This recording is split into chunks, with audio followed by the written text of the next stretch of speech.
How's it going, John? Hey, Eric. Long time no talk. Welcome to Mostly Security. We are, I guess, starting the new year of podcasts since this will be episode 53. Yeah, Do we say amazing. season two, or do we just, there's only one season, we just kind of have however many? Well, if we do season two, we got to start off at one again.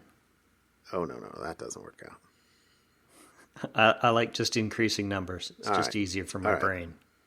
Well, we have in our files at least, we're good for 999 That's right. before we have a sorting problem. I don't even want to calculate how old that would make us. Yeah, we're good. So hey, what's new this week? New this week, I am still working on The Office. I Oh, mean, I got my desk I was in, gonna say. and I actually have my little podcast area set up now. I don't know if I sound a little more echoey than before because it's a hardwood floor instead of carpet, but You'll probably sound better if you stay facing the mic instead of looking around at the room. probably true. Just to be a little meta there on the whole podcast logistics. Yes. Oh, that's We can cool. see each other, but no one else can. That's right. Yeah, we record on Skype. So let's see what happened this week. This week was pretty crazy for me, but I guess one of the minor sort of things I'll say is that one of the things that Shirley and I have been trying to do is try to perfect making yogurt. But I ran an experiment. I thought I said something a couple weeks ago, but maybe I didn't. Where I took two different store bought brands and made yogurt, Right. and those were edible. We'll use the word edible, but this past week Shirley used official yogurt starter from New England Cheesemaking and did it in our what do you call it, like the Instapot, that's Right. super, like, I don't know, steamer. There's evidently like a yogurt setting where you can put it in there and just it'll keep it, the constant temperature for a certain, like 8 hours or something like that. And I have to say that in the edible yogurt contest, not that it's a contest, but Shirley is very, very far ahead, because that is delicious. Whereas mine, Shirley 1, John 0. oh sure, yeah, Shirley won. Yeah, John, do I go negative when you do multiple semi failures? I'm not sure. No, although the trick, and I don't know, this has gone on longer than it's worth, but the trick evidently was she also put in a can of sweetened condensed milk in there, and I don't know if you've Cheater. ever had sweetened condensed milk in like anything tasty, but it's very yummy.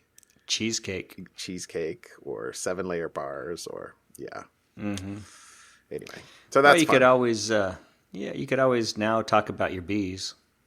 I feel bad because I haven't actually. I walked by them not too terribly long ago, but it was on a rainy day, and so I kind of looked, and there were no bees out front. There were a couple of dead bees kind of out on the front porch, so to speak. But and I do know that bees will kind of push out, bees that die.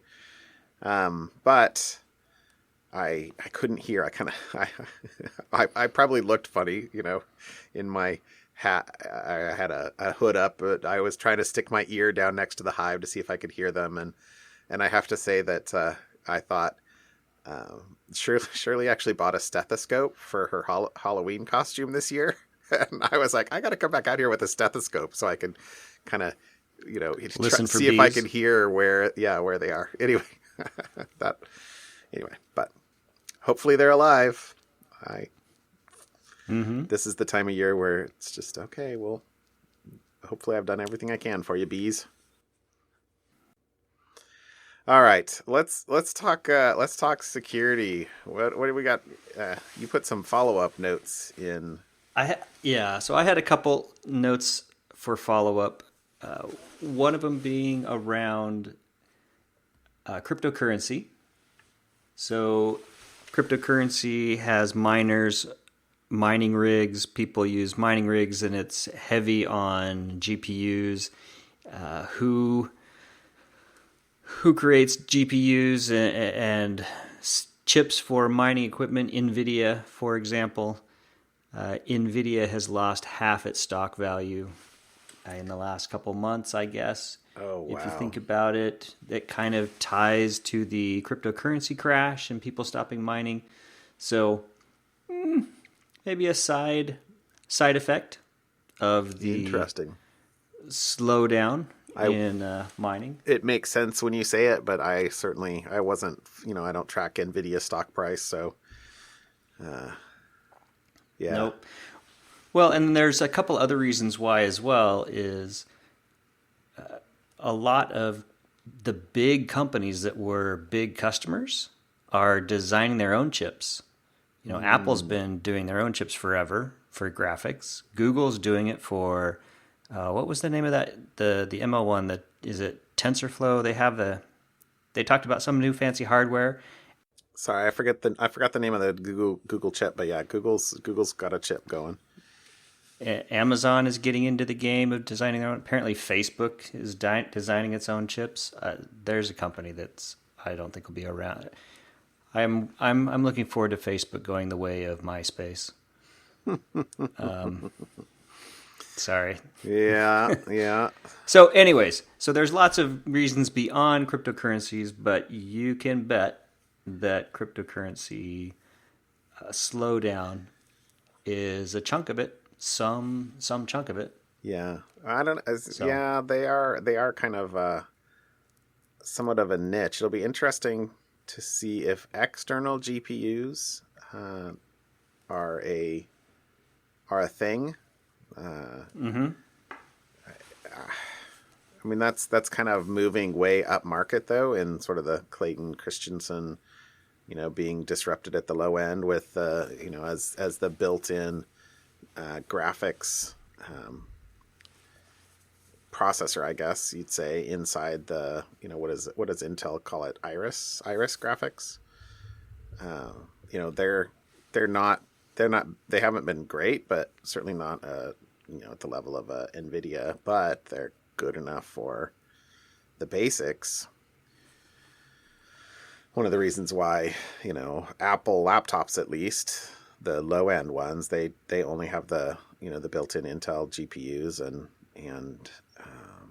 they're okay unless you really want to try and play a game on it or something like that. But then you need they've always had the discrete option for a number of years. So there's that one.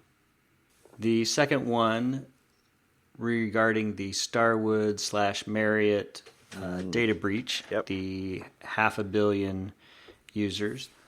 An article by an ex-senior VP of technology at Starwood published a small article kind of trying to state some fact versus fiction and laid out some, I guess you call it an opinions as to the accuracy of Marriott's statement. I'm sure Marriott's statement has plenty of wiggle room, but he has a couple points that he wants to just, I guess, suggest to people that if Marriott believes that 500 million guests who had ever made reservations at a Starwood property had been stolen, that's one of the things they said.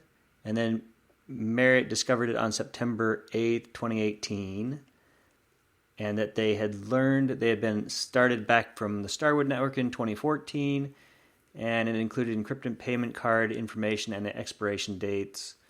And there were two components needed to decrypt the payment cards. At this point, Marriott has not been able to rule out the possibility both were stolen. So for the first point, he suggests that it's unlikely that the reservation system would actually have 500 million records in it, because apparently there was a practice to remove booking records, just a couple days after checkout. Interesting. So even assuming 500,000 rooms in Starwood's inventory at 90% occupancy with an average length of 2 days, it would take up to 2 years of advanced booking. That the most records that database could have is 200 million. So that's a discrepancy. Interesting sleuthing. Yeah, and then even as for the Starwood preferred guest database, the database as a whole, if it had one record for each Starwood guest member, not under even the most optimistic scenarios would Starwood have had 500 million registered guests. They just he didn't think they'd have that amount. And then he goes through a number of other items and, the inside, outside, the blame game, where it goes. So it was, I guess you call it an opinion piece because he obviously doesn't work there anymore. You don't know for sure if he's got an axe to grind or anything like that. But it was interesting kind of points that I hadn't seen or heard anyone else mention. So just throw that one in and follow up. Yeah, I will. But yeah, I just I hadn't read that before, but I just kind of skimmed it, and interesting, very. Mm-hmm. Does it say when he left? No, it doesn't. Yeah, because he said he was working there from 2001 to 2006 at least. But yeah. In general, you don't often see ex-executives, discussing previous employers unless they have an axe to grind. Although this isn't an obvious axe, as you said. No, it's pretty balanced is not the right word. It's pretty just kind of matter of fact. It doesn't go into wild speculation. It doesn't go into just kind of says this just doesn't smell right. So, and it was on a website I had never heard of before. Focus Wire. Focus Wire. Yeah, Pahocus Wire. So, anyways, all right. Well, I thought it was interesting. That's cool. And then I guess I can move on to my topic. Yeah, let's dive into topics. What do you got for me? My topic was an Android Trojan. The headline was an Android Trojan steals money from your PayPal account even if you've got 2FA, two-factor authentication, turned on. Ooh, which right there... There you go. That's some magic presto. Exactly, because we're all saying, hey, two-factor authentication, we all need to do that because that helps stop this. And someone has figured a way to hack two-factor. No, actually, they're not hacking two-factor. So here's what it does. So first off, you have to be tricked into downloading and installing a malicious app. So okay. there's step number one, which not a hard thing to do. No, it's a tool that masquerades as a battery optimization tool. Of course it does. This is only for Android, so this is just an Android one. And what it does is it uses the accessibility services. Now, accessibility services for mobile phones and devices, they are able to access your screen, what's running currently on the screen. They can push buttons for you. They can fill in forms for you. Mm-hmm. Things like password managers take advantage of accessibility services to populate, fields for you. Things like this. Yep. The intent, obviously, of accessibility services is to help app developers build things to comply with, if not, it's not the law, but the spirit of the Americans with Disabilities Act, helping build more inclusive and usable apps for more people. I mean, it's a great idea. Screen reader will happen, or yeah, screen reader will be able to work. Yep, but obviously it can be misused. So what this battery optimization malware does is launches and then just hides the icon. That's the sole purpose of it, and it drops itself into the background, registers with the accessibility services, and then sits there and waits until you launch PayPal. Now, this is how the "we hacked two-factor authentication" bit comes in. So when you launch PayPal, it sits there and waits until you've logged in. So you put your password in, then you type in your two-factor authentication because you're smart. You've added two-factor. And then as soon as you're completed and you've logged in, then the app leverages the accessibility services to start filling in forms and pushing buttons for you. And what it does is it pushes the send money form or send money button, fills in the PayPal address of the person to send money to, and then fills in an amount and hits send really fast. So if you're watching the app, and there's a little video in the article, you can watch how it does it. It tries to fill in the money and hit send really quick. And if you're not paying attention, you're not going to catch it. You can see all the screens flip, so that's really what it does. It doesn't actually hack or break two-factor authentication. It just inserts itself after the two-factor authentication has happened. It's reminding me of the malicious JavaScript we talked about a couple of weeks ago that waited until you were logging into a particular wallet and sending money. Yeah. Why try to break two-factor authentication when you can just wait till when you can insert yourself after the fact, after it's happened?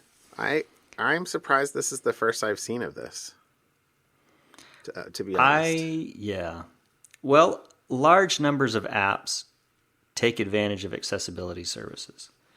Yeah, actually, for various they have the same thing on the legitimate Mac, reasons. And I've allowed a number of apps to take over accessibility, or the newer versions of Mac OS actually force you to go in and manually approve apps for accessibility. But it is things like doing overlays and stuff like that. Although, trying to think, it seems like there were a couple. One of them that's kind of weird is Steam. And I think it's because they want you to be able to hit, if you're playing a game or something like that, you hit Shift Tab and it pops in an overlay for the Steam. Network. Right. Something like that. But I wonder if you could do that with the new password manager APIs with iOS 12. I'm going to go with no, because they're very specific APIs. You can only fill in very specific fields. So you couldn't push a button. You couldn't have it push a button for them. Yeah. And you couldn't have it fill in anything other than a password field. So the field has to be designated as a password or UI password field, or whatever the UI does, or a browser is identified as a password input. I believe that's how it works. So, okay. Anyways, that's not a big article, but I guess the two points there. The obvious one: be careful what you download. Don't download anything you aren't confident in where it came from, who the developer is. Just because it has a good rating, or just because you got an email from your, I'm air quoting here, best friend saying, "Quick, download this app, it's awesome." That may not have actually come from your best friend. That may have come as a phishing email. So Phishing. Yep. And then the second point there is maybe go in and check your accessibility settings and see what apps have access to accessibility, and make sure you trust those apps, because they can do a lot of things that maybe you don't think about. Right. So anyways, that makes sense. That's my article for this week. Well, nice article. Nice choice. Okay, so I have two actually articles. The first one is, let's call it, you've heard of the Internet of Things. The what? The Internet of Things. Thanks. Huh? Mocking me. All right. How about the internet? This is not an official word, but maybe we'll coin it, or it's probably been coined because everything's happened. But how about the Internet of Big Things? Wait, it's the internet of like the little devices you stick in your house. That's the Internet of Things. Yeah. This is a article about ships, and as in like bulk container ships. Being infected with malware and ransomware and worms. And so this is actually a ZDNet article, the article that we'll link in here, which was actually a summary of an industry publication. But I actually think I'd link to this summary over anything else at the moment. But one of the end point of this, of course, is that everything's getting connected these days, which means that hygiene, best practices, computer security is important everywhere, and including on the high seas. Right.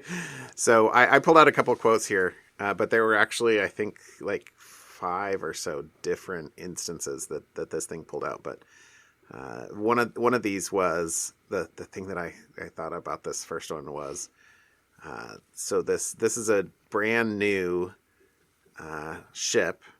It was delayed from sailing because it's I gotta look up what this acronym actually stands for. Electronic Chart Display and Information System is ECDIS. But anyway, its ECDIS system was infected with a virus. And the critical thing here is that the ship was designed for paperless navigation and was not carrying any paper charts. So there are evidently ships on the high seas today that have no paper charts on them. So what happens when something goes wrong and they encounter a technical glitch in the middle of the ocean? I assume, they're probably fly-by-wire from some technician. If we can fly drones from California, maybe they do the same for ships. I don't know. But that it totally makes sense. Why they were connected somewhere is odd, because I seem to recall a couple years ago, or maybe more now, that airlines were moving from paper flight charts to iPads. iPads, yep. And it was going to save, I don't know how many millions of dollars a year in fuel costs from just the weight of all the paper they used to have to carry. I remember that article. They had backup ones, so yeah. Maybe that was their problem, is they didn't build it on an iPad. I'm sure Tim Cook would like you to say that. I am an Apple homer. Yeah, there you go. So anyway, the first example in here was virus, but they said that the source of the infection was unknown. But they detail a number of other examples, and some of the other examples would have exactly the vectors that you would think. So the second one, email. Of course. So let me see. This is the quote. A ship owner reported that the company's business networks were infected with ransomware, apparently from an email attachment. The source of the ransomware was from 2 unwitting ship agents in separate ports and on separate occasions. Ships were also affected, but the damage was limited to business networks, while navigation operations were unaffected. But in one case, the owner paid the ransom. Go to No More Ransom. At least there's depending on the strain, you might be able to get a decryption tool there. Anyway, the third case was brute force RDP that had a weak password, which means that the RDP, the remote desktop, was available remotely. And so that means several things. It was available remotely. It had a weak password, and if they brute forced the password, then there clearly wasn't monitoring or throttling of the traffic either. So, that's a number of things. Although it shouldn't come as any surprise what's accessible over the network, I guess, but it's still kind of horrifying. But Internet of big things. Shodan is the service to find, Yeah. just amazing things that are connected just straight to the internet. Evidently, including big container ships, which there was a comment in this too that the big shipping company Maersk was hit last year, which I remember, although we didn't talk about that. Right. Anyway, the fourth case in this was a infected USB drive. So some technician evidently they had a little story there where they said, well, can I just plug this into a computer so I can print out some papers that need to be signed? Oh, sure, why not? Just plug that USB drive right in here. Why not? No drive control, clearly, something like that. Oh, yeah. The answer to that question is always no. Oh, so many. May I plug in my USB drive? No. Unknown person. Oh. Yeah. What do you say? Other than no, of course, but and there were actually a couple of those. So anyway, and then the last part of this that I pulled out was the fact that it's not just bad actors. It's not just malware. It's also just general maintenance. So they're subject, and in fact, they're probably more susceptible to lack of investment, given what I presume at least are the minimum operating overheads that they want to do. But just general IT maintenance. So there were examples of updating software, but the software wasn't compatible with the hardware, and so it would crash. Or the final quote I pulled out of here was, when the computers were rebooted, it was apparent that the operating systems were outdated and unsupported. Blah, blah, blah. The repeated requests for servicing from the ship owner had been ignored. It's a clear case of how simple servicing and attention to the ship by management can prevent mishaps. Oh my gosh, water is wet, evidently, and ships go on the water. But well, if you think, I guess I might, coming from an industry who the mentality for the previous 100+ years has been, you install something, and then if it works, you don't touch it until it no longer works. There wasn't this idea of, you put in a light bulb. You didn't unscrew the light bulb and look at it every week just to make sure that it was in right or anything, right? You put it in and it went until it burned out. Right. With all these general compute devices becoming Internet of Things devices that can be, they're in the mind of the person who's installing it or who doesn't know, it's a single purpose thing, and once it's there, I shouldn't touch it. Right. But in reality, it's a general compute device that if someone can get access to it, they can change its behavior.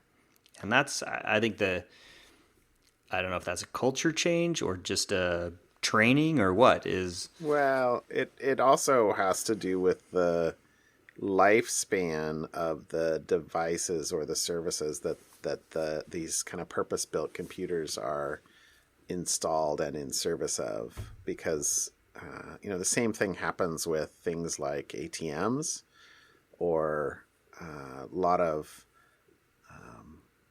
like factory floor automation. The assembly line is probably has a expected life of 10 years or 20 years, and whereas the computer probably needs to be if it did nothing but run that same software over and over and over again, sure, the computer might have a mean time between failure of where it can run for 20 years, but the environment in which it's running is not static, right? And the threats against it are not static. And so, yeah, my bet from that previous quote, they're probably running Windows XP, right? Right. I mean, how many ATMs across the world are still running XP? I'm sure Microsoft knows. They're probably collecting, the extra payments for the long term support, something like that. But yeah. Anyway, I this article was, I thought, a nice one around, just another. There's vectors everywhere, but everything's connected. Okay, my second article at least was, it's this is a time of year where there's lots of not nostalgia, but just top 10 lists. Yeah, top X of the year, and I guess retrospectives and thinking. And so this article kind of hit me on that. Although I don't really like I don't know. The source is not the best, but anyway, because this is a Business Insider article, and they split it across like 21 different pages. This is essentially the 21 biggest data breaches of 2018. But I wanted to kind of pull it out because we talked about a number of these over the course of the year, and it's interesting to catch this and look back at the year. And a friend of ours down at work actually sent this article to me or to us today. But I guess there is a page, and I'll try and link to that when we put the notes in, that you can go to quote unquote single page or a one page instead of the one page view. Do you ever use reader mode on your phone? Oh yeah. Yeah. Oh yeah. I do occasionally, but not religiously, and not maybe as often as I probably should. It's great. Use reader mode. It does what it claims to do. It allows you to read. Yeah. Without distraction. All right. I do not use it often. I do occasionally, but anyway. Okay. So the interesting thing about this, and I don't plan to read this because this is, like I said, 21 biggest data breaches of 2018. But I did want to kind of call attention to a couple of them that we talked about. Although Marriott with 500 million definitely got to not number one. Yeah, they're not number one, but they're up pretty far. Yeah, I mean the 21st. So the smallest of these, presuming these are the right, presuming somebody actually did the work here, was 380,000. So that's British Airways. So yeah, it's not inconsequential, but when we're talking up to, over 1 billion records or people affected, it's not even in the same order of magnitude. Got one, I guess almost 3 orders of magnitude different. Anyway. Right. So the Google one is in here. The Google Plus one is in here, which we didn't do it, but there was another article today or yesterday about some additional stuff. So this article is already out of date. They're accelerating the deprecation of it. Yeah, Saxon Yeah. Taylor, Sheehan. Facebook's Cambridge Analytica, Yep, was like Quora, 80 some. And then MyFitnessPal. I was in several of these. I bet you were. Quora, the question and Uh-huh. answer, lost 100 million. Mm-hmm. And anyway, the number 2 was Marriott, our Starwood breach from just Uh-huh. a little bit ago.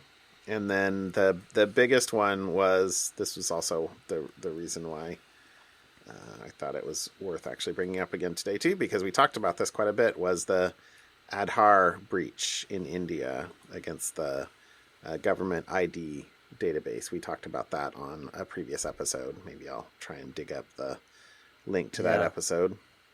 The one that was completely unhackable because it was behind a 3 feet of concrete or something like that. Exactly right. Yeah, the defense of the unhackable encryption was Schrodinger's digits. all right. Well, anyway, that was the other article I thought it's worth a look for. What are the top? Well, this had 21 breaches. We didn't even give the number. 1.1 billion. 1.1 billion people were So affected. twice as much as the Marriott Starwood one. Well, I don't More know than if twice you're as aware of much. this, but there's a lot of people that live in India. I've been to India. I know. Yeah. I can attest to large numbers of people, Yes. especially driving from the hotel to the office. Yeah. Anyways. Okay. Let's do something fun. What do you got for me? All right, my something fun. All right, so my boy loves police videos. He likes to watch the police chases on YouTube and whatnot. And one of the genres, because there is a genre for everything on YouTube, I've noticed. is the police honeypot cars. You know, to talk security. You know, we put honeypots out there to try to catch, you know, people breaking into things. Well, police apparently will put honeypot vehicles to catch car thieves. Okay. So, spinning from that idea, my something fun this week is Amazon has started planting honeypot packages on people's porches to catch package thieves. So yeah, they plant boxes, dummy boxes fitted with little GPS trackers and tiny hidden doorbell cameras at homes around the city. And apparently one box was stolen 3 minutes after it was delivered. Oh my gosh. So as we go into the holiday season and UPS and FedEx and everybody get into overdrive, I thought this was an interesting idea from Amazon to try to help deter Yeah, that's awesome. package thieves. We've actually had a package stolen off our porch, and we live in we live in a cul-de-sac, so Yeah. everybody knows everybody in the cul-de-sac, down in the cul-de-sac, so you're a stranger, and everybody knows you're a stranger if they don't recognize you. But Right. You need a neighbor. You need a neighbor peeking out from the blinds, going, "What's that car? yeah, What's that car?" that's right. That's going to be me. All right. Well, hey, that's cool. I wish them luck on breaking that down. My something fun this week is it's probably only fun because I have a little bit of like personal history with writing an assembler. So an assembler takes assembly language and converts it into a object file that a linker can then take and turn into an executable. And a friend of mine sent me a link to this GitHub project that is an assembler written in, wait for it, batch files. So This project is insane. this is This is a somebody's got too much time on his hands or her hands, something like that. But Yeah. I had to, it had to be the something fun because, when I was in college, so this is a long time ago at this point, but we wrote for like a senior project, we had to write a 8086 assembler. And, so I have written an assembler, and I've poured through the object module format, and had to do fix up records and all sorts of stuff for writing in it or translating assembly language into an object file. And so this kind of near and dear to my heart, but this is I think literally insane. So check it out. This is it's not, you can't actually write assembly language. You can't take like a real assembly because batch files, you can't call a function. I mean, there's only like one thing. So you have a call. So you basically have to prefix every line of the assembly with call. So call, move, Right. register or value to, or dereference to the register you want to move it to, or anyway, it's like I said, somebody's got some time. This is I hope some grad student's project or something like that. It seems over the top, but the other thing, just the one thing that I guess I would say is worth kind of peeking into if you really want, because a lot of the instructions you'll look at, and they basically are just one line that are calling into a executable. He says there's two utilities, rpn.com and appfb.com. I don't know what appfb.com is. I assume RPN is reverse Polish notation, but I guess I don't know that either. But anyway, if you look at basically there's a batch file for every single operation. So there's a aaa.bat, aad.bat, aam.bat, so every assembly language instruction there's a batch file for, or at least the ones that he's supporting or she's supporting. And so anyway, the one I would look at in here is, if you look at add, then you can see that add or and, you can see it's actually calling arith op, or arithmetic Right. operator. So if you look in arithop.bat, there's actually a bunch of logic in here that is, kind of handling a number of different math operations. But I just thought this was insane and super cool and super fun. So I didn't build it. I didn't actually try and write a command. I guess it would be fun. You didn't build Hello World? No, I didn't. I just browsed through it and was like, oh, this is awesome. That is cool. Yeah. It's crazy. All right. Well, anyway, there's my something fun this week. Awesome. Enjoy. Call it a wrap. Call it good. Talk to you next week. Yep. See you, John.